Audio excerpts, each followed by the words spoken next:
Welcome back to the weekly download. Fair warning, your girl Shin is a little under the weather, so bear with me as we break down the global, the local, and everything in between. So grab your rum popo, find a good piece of ham, and let the download commence.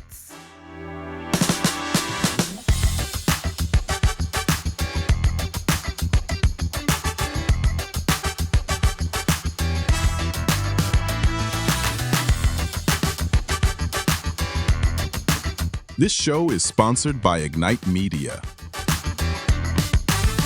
Despite a full blown trade war under President Donald Trump, India's exports jumped nearly 20% in November, their fastest growth in 3 years. Yes, this happened after the US slapped tariffs of up to 50% on Indian goods.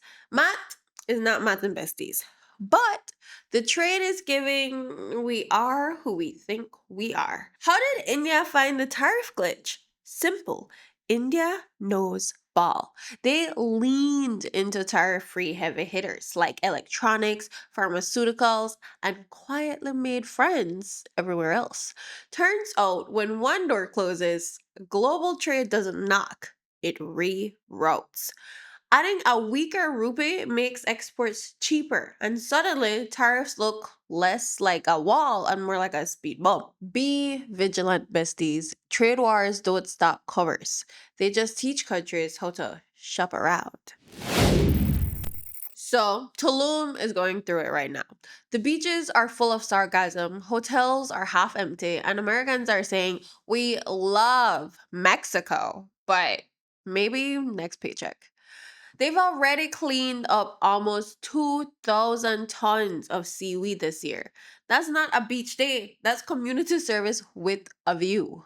But it's not just algae. The US economy is shaky, and since Americans make up most of the tourists, when they stop traveling, everybody feels it.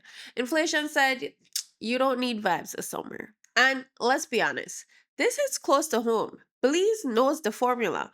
One bad season, one expensive taxi, one beach that looks more seaweed than sea, and tourists start switching destinations real fast. The hope winter travel, the World Cup coming to the region, and maybe learning that you can't charge people 10 US dollars for a coconut and still call it island life. Caribbean tourism only works when the vibes are high and the prices aren't doing the most. So, about those new motorcycle rules, the PM is tapping the brakes. Last week, police auctioned off a bunch of motorcycles. More bikes, more riders, but not necessarily more training. At the same time, the government was pushing strict new motorcycle regulations to cut down on crashes. Yeah, it's giving mixed signals.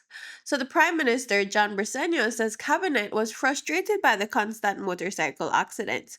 Too many riders getting seriously hurt, unable to work, or worse. In that frustration, the government went hard and said everyone should take training. Now, cooler heads. The PM admits the plan may have been a bit excessive and says cabinet is looking to pull it back. One idea on the table: written tests when you renew your license, just to refresh the rules. Another: experienced riders with clean records might not need retraining. Focus instead on new riders.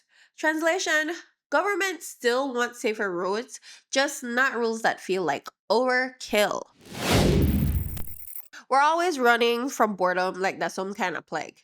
Phones come out, tabs multiply, silence cancelled. But here's the tea. Boredom might actually be low key the glow up your brain needs. We've all heard the saying from our granny: idle minds are a devil's workshop.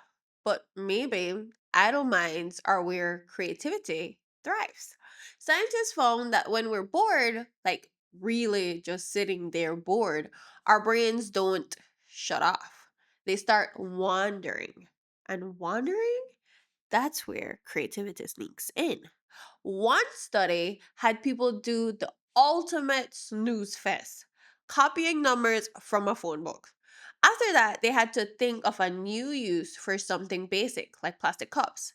The board crew didn't just do better, they absolutely crushed it, coming up with way more ideas than the folks who skipped the boring task. Then they tried another version. One group copied numbers, another just read the phone book. Guess who got the most creative? The readers. Passive boredom fuels daydreaming, and daydreaming is basically an incubator for epic ideas. Another study backed it up. People who let themselves get bored on purpose solved problems better than those who were stressed, excited, or just chilling. Turns out the bored brain is like a local hustler. It wants action, so it starts connecting dots in ways you didn't even expect. So, here's the takeaway. Boredom isn't laziness or a sign of failure. It's your brain stretching, pacing, tapping its foot, and waiting for something cool to happen, which is an important step before making something cool happen. Next time you're stuck in a long Zoom call, or waiting for the bus in Belize to heat, or even just washing dishes at home, don't reach for your phone right away. Sit in silence, let your brain roam, because sometimes the most creative thing you can do is literally nothing. All right, besties, that's your download this week. Whether it's global tariff hacks, local vibes, boredom glow ups, and motorcycles on pies, we've got you covered. Until next week, stay curious, stay creative, and question everything. Download complete.